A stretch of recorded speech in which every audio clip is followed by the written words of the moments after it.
Welcome to Ask the Educator, a podcast brought to you by Healthmark Industries. Are you a sterile processing technician or manager? Maybe you work in infection prevention or biomedical engineering. Whether you're a frontline tech, endoscopy tech, OR nurse, or surgical services administrator, you undoubtedly have influence in medical device processing at your facility. In each episode, we speak with experts from the Healthmark Clinical Affairs team, industry leaders, or special guests from the trenches to answer your questions and bring you relevant industry information, equipping you for excellence in medical device processing. My name is Kevin Anderson, and I will be your host. Now let's get started. Hello, everyone. Welcome back to the Ask the Educator podcast. This is Kevin Anderson, your host, clinical education specialist here at Healthmark. Getting a nice big change there, so I'm going to add that in there. But today is kind of a cool podcast. We haven't done one like this before, and my guest is Sean Weir. So Sean, thank you so much for joining me. This is going to be a really cool topic, I think, and I'm guessing that you're probably pretty excited to get into it as well. Yeah, I appreciate you all having me. Yeah, Sean. So one of the things that we thought was really interesting is we saw some, posts out there on LinkedIn and about a recent medical mission trip that you were able to participate in.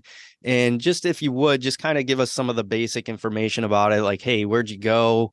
What exactly was kind of the work you were expected to do, that kind of thing. So go ahead and kind of give us that basic background. Yeah, so the trip was based out of an organization called Operation Walk.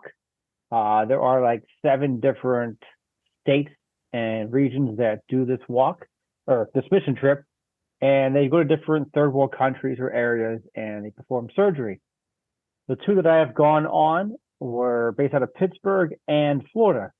So the Pittsburgh group, they do knees and hips in 3.5 days. And then the Florida group, which was their first solo group they went on by themselves, it was a big trip for them. They did knees only in 3 days. Okay, and which is the one that you just did? Was that the Florida one or the Pennsylvania one? Florida. Okay, so that would be the knees only? Yes, knees sir. only one? Mm-hmm. That's kind of an interesting concept if you're going to do something in a third world country like that, to kind of, pick a very specific specialty and stick with it. Is that kind of like on purpose, or why would they settle on just doing, one specialty over doing, anything and everything?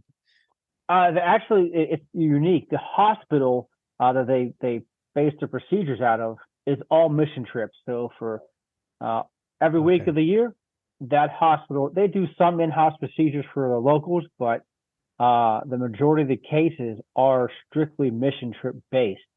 Before we flew in, there was a group doing OBGYN. Our groups mostly do hips and knees, though. Operation Walk, hips and knees. Excellent. So where did this group go to perform all these knees? So both Pittsburgh and the Florida group, they go to Antigua, which is in Guatemala. So that probably required some, some pre-education about third world countries, or maybe some vaccinations or things like that. What did all that entail, just kind of prepping for this kind of trip? Yeah, so most of the prep work was laid out by the organizer, fairly detailed. Like we start almost a year in advance with planning and procedures. Okay. So there is vaccination. A passport is a must. It has to be valid for a year after the trip. Okay. It can't be expiring the same year as the trip. Okay. Raising money, getting money set aside for the trip. It is a big expense. You are going to a third world country. You can always lose your luggage, types of things like that.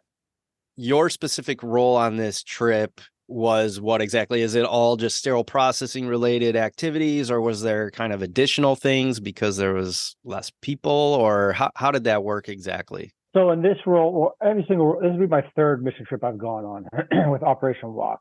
And every role has been the same, sterile processing. Cleaning, processing instruments, getting them turned over, wrapping them, sterilizing them. The only thing we don't do is we don't clean the instruments. The hospital workers there will actually wash the instruments. Okay, so so you're kind of starting from the assembly side of things? Is that kind of the right understanding? Yeah, so this trip we clearly just do the assembly, wrapping, and sterilization. So that's interesting. So when you go to this place in Guatemala, do they have like, an SPD department layout similar to what you see here, or is it different in any way? What is like the department look like that you work in while you're there? Yeah, so actually the hospital just got done, not the hospital, I guess the church hospital, it's a combination of both, Okay. just got done remodeling. They added on more operating rooms and they also updated the SPD department. So they have three sinks. Each sink has three bays. Wow. They have no wash disinfectors, so they wash everything by hand. Okay. And then they have a big assembly room, and then they have an autoclave room which had seven autoclaves in it. And then they have a cooling down room, which is basically out in the core of the operating room. So it's just a Okay. big complete circle. Okay, so they're able to manage that like unidirectional flow of everything and Yeah. okay. So were you kind of impressed with like the ability to kind of stick to a pretty good high level standard while you were there, or were you kind of like, whoa, like nothing is the same as where, I work in the United States? So it's funny because people will say when you go to a third world mission trip, be ready. At HSPA, there was a couple of topics on that, and yes, third world countries can be very scary. Um, but in all honesty, uh, the environment they had in their SPD, they washed it thoroughly.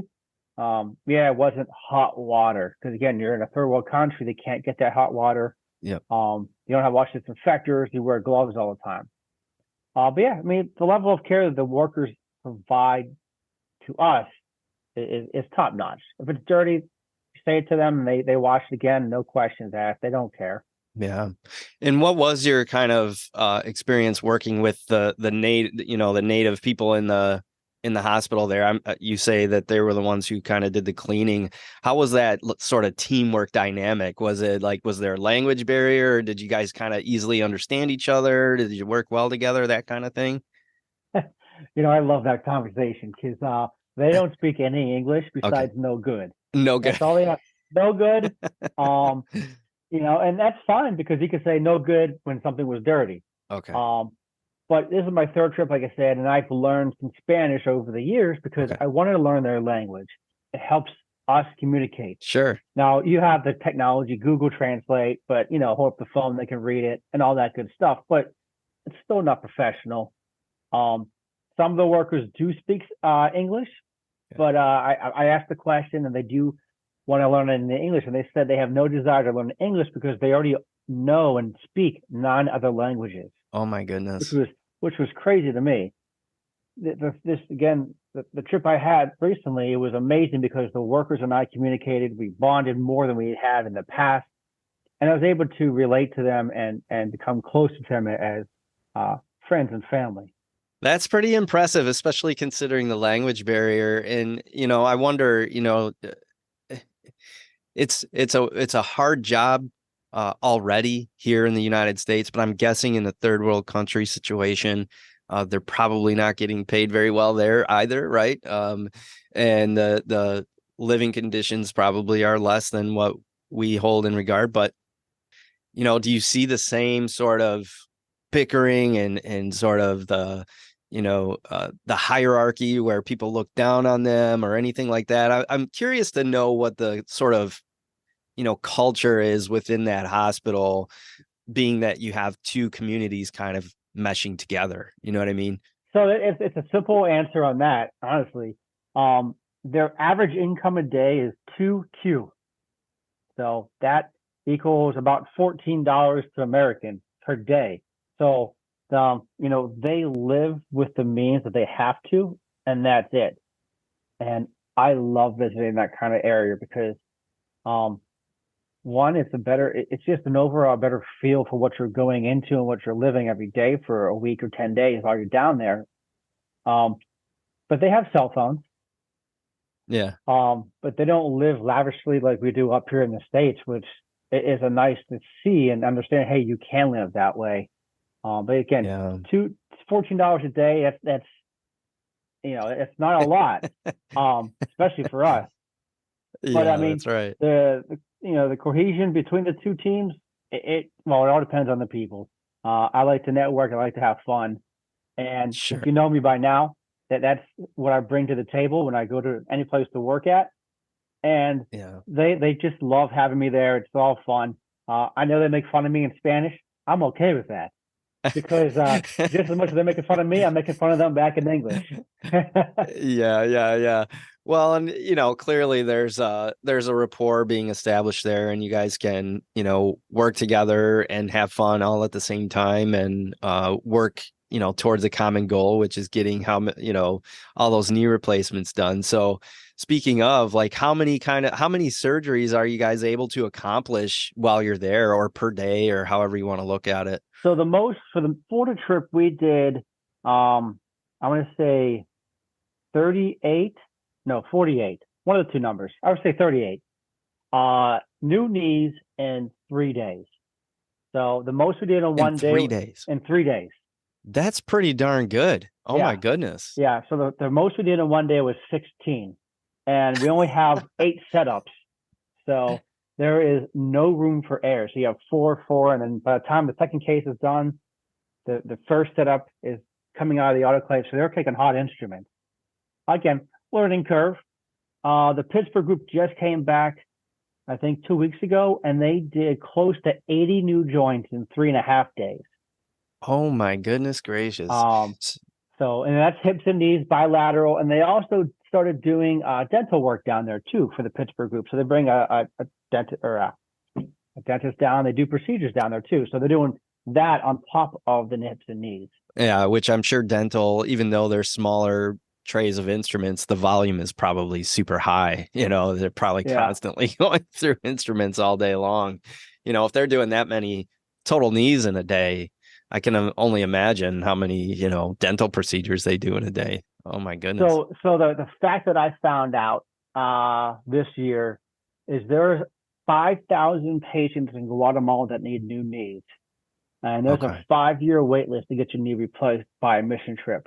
Oh, So it is crazy what those wonderful people down in Guatemala are suffering through every day. Needing new knees and hips. wow. And it's kind of cool to say that you were able to help make a dent in that, that wait list. And it doesn't stop when you leave either. You have a lot of people who are Yeah, involved, which actually, because it's just a great time to bring it up, is getting involved in something like this. So what would you say to anybody out there who may be interested in getting involved in a similar mission trip, or maybe even this specific one that you've obviously worked with several times now? What would you recommend to them? How do they get involved in this?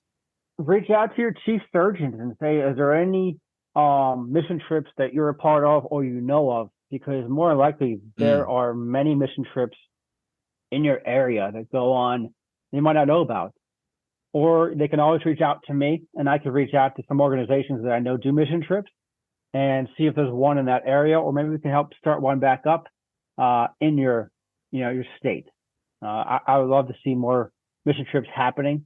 Doesn't have to be to Guatemala. It can be Honduras, Cuba, Africa, all those areas that need some mission trip work done. yeah, I'm sure the need is plenty, no matter where you want to go or you're interested in going or serving. And I like that you bring up talking to the surgeons, because number one, I feel like as sterile processing professionals, we need to bridge that gap a little bit anyway, have some conversations with surgeons, instead of being afraid of them. But find out, like, establish a rapport, because you're right. I can tell you, back from my days of working in the operating room, there were several surgeons that went routinely on mission trips, whether it was, to Haiti or Africa or whatever. Like, you name it, they were going, and they were going usually at least once a year, and you could get Yeah, information from them. You could donate supplies or whatever. A lot of them would have us kind of save, supplies that were maybe otherwise going to get wasted.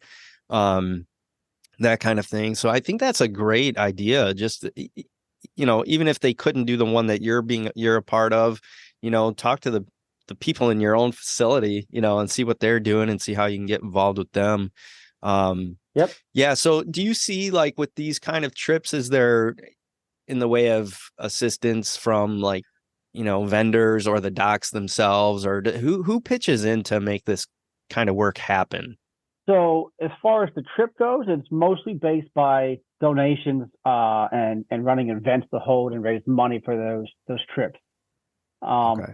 Now the people who go, the volunteers, we take PTO time to go down there or go wherever, and we also have to raise money to cover the cost of the flight, airfare, some food, and the hotel stays and all those types of things, transportation.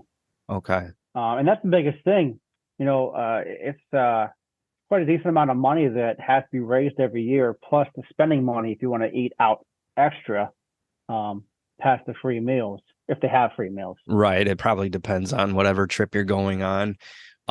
So Yeah. what kind of things did you do for fundraising? I know you shared some over LinkedIn, but just for the audience listening to this, share some of the things that you did for raising funds, and then, like, how early did you have to start that process, and how long did it take you to kind of hit your goal? I mean, as soon as I get acknowledgement that I'm on the approved list to travel, I start doing a GoFundMe.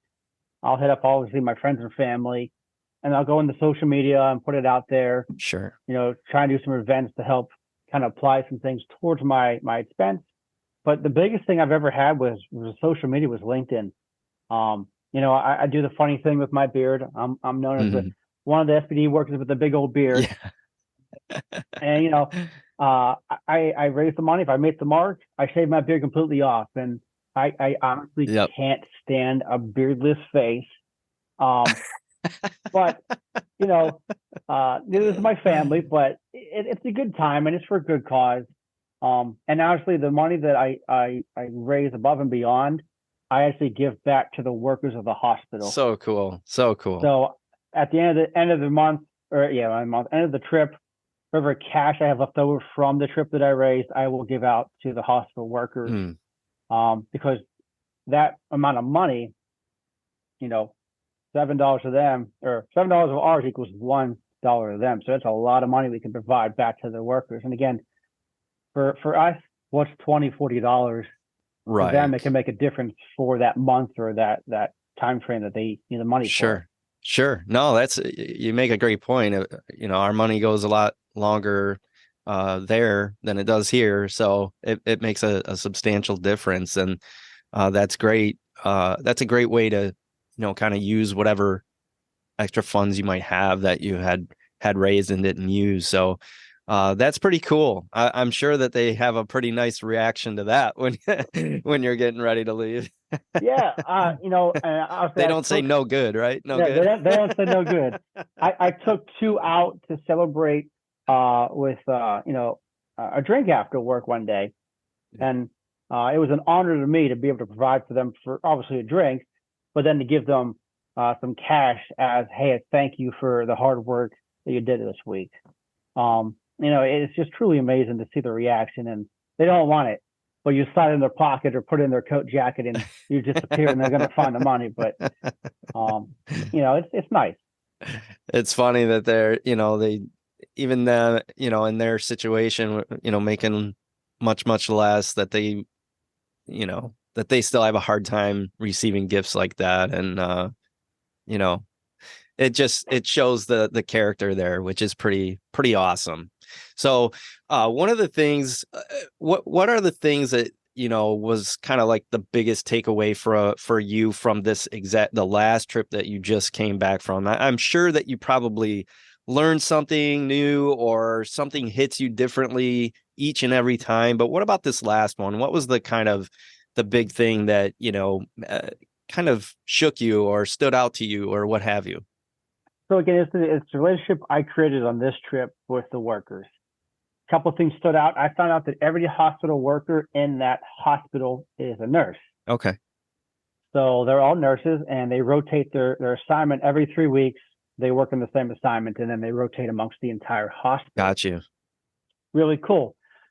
Then I started talking to my one friend there. His name is Sam, excellent worker. And we started talking about where he lived at and how he gets to work every day. He has a beautiful house with a beautiful view. He sent me pictures of it. We talk weekly anymore through, WhatsApp, but we talk all the time. Sure. And through translating, I found out he takes a 3-hour drive to work and back home every day. Oh my goodness. So he walks 2 hours to his motorcycle from his house because he can't drive his motorcycle up where he lives at. Wow. So that's 2 hours walking down to his motorcycle. And then from there, he has a 1-hour drive from his motorcycle to the hospital. And he does that 5-6 days a week. Oh my goodness. So that's 6 hours minimum that he is driving and traveling every single day. That really stood out. Just the amount of, compassion and dedication they have to their job is truly amazing. It kind of puts things into perspective a little bit, doesn't it? It helps you kind of come back to work with probably a little bit more of a positive attitude, right? And a little bit more gratitude, Yeah. right? I mean, some folks out in the world can't stand driving a half hour to go to work. Yeah. And this person's driving 3 hours, a day, one way.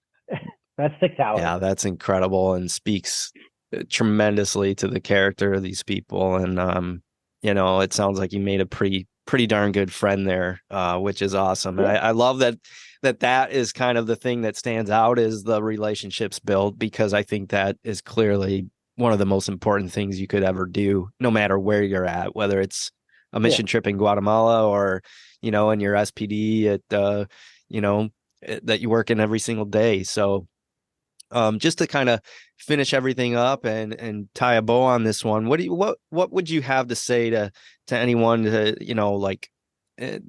that maybe would be on the fence about doing something like this? How might you encourage them to maybe consider it, or maybe some other final thoughts that you might have about doing medical mission trips like this? Just do it. No, honestly, we had this discussion with a person I went down there with, and they were up in the air. They were nervous about the area. What's it like? What's the security like? How the people? What's the military like? What's the environment? And I related, it's not a bad environment. It's actually very open. People are very friendly. But do your research of the area. Before I went there, I researched the restaurants, the foods, what not to eat, what to drink, what not to drink. But honestly, the folks in any location, no matter what third world country you're going to go to, they're there and they're happy because you're there to help save lives on their fellow, locals. And that's what it's all about, really. Sure. As long as you don't go looking for, anything that's bad, nothing bad's going to happen to you. It could anywhere you go. It's just an amazing time. Yeah. And it puts things into perspective of what we do every day and what chance you're giving that person that you're giving another, knee or hip to, another chance at life. Yeah, clearly that's and I love the way you sum it up. I mean, just do it is I know we all kind of think of Nike, but great branding, right? But the thing is, it is true. We have a tendency to overthink things and to the point where we kind of don't move, and don't do it, and so it's actually a really good way to kind of sum it up. And Sean, I appreciate that you did that. Number one, obviously, even 3 times now, but also just that you were willing to come on here and share it. Hopefully that will maybe spark some more interest, put some people at ease, maybe help them to consider doing something similar. So really appreciate you coming on the show and sharing your experience. Yeah, you're welcome. And I hope people get more into it. I plan on doing 2 more next year. I plan on doing one with the Pittsburgh and the Florida group to get them set up for the future, and then I'm going to retire my flag. I plan to, but yeah, if you're on the fence, reach out to me on LinkedIn or every other means, and I promise you it's worth your time, and it's such an eye-opening event. Excellent. And with that, we will let you go, Sean, and to all the listeners out there, hopefully you're checking out all the episodes. Remember to subscribe, get in contact with Sean, on LinkedIn. He mentioned, please please do that. These are little things that everybody can do to help, grow their network, make new friends, and all of that stuff. So thank you all for listening, and until next time.